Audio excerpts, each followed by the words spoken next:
During this whole mess, a lot of us have picked up a new hobby, like taking care of plants, baking, sewing, or like me, making YouTube videos.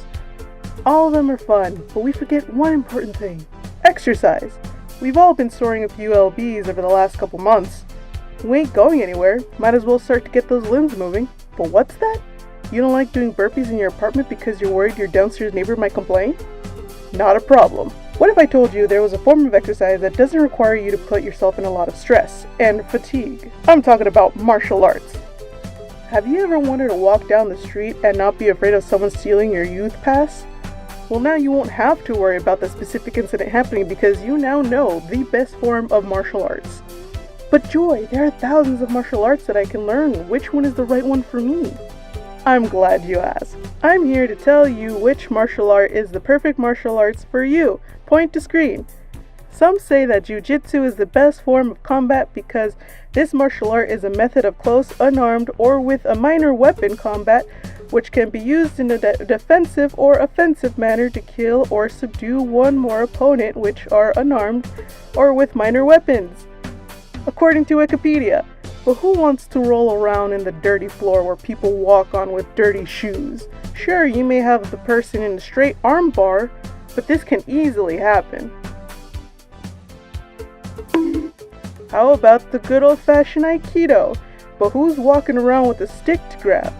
Not to mention you have to hold someone's hand, not the greatest time for any hand-holding with a stranger.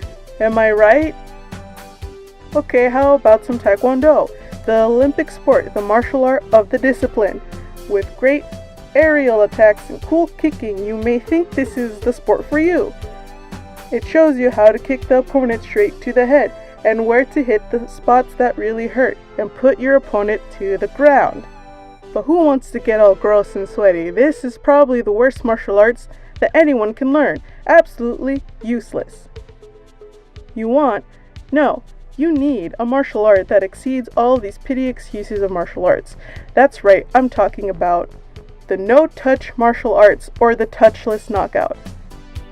I have never seen anything so graceful in my life. If you're trying to social distance and get that required dosage of exercise, then look no further.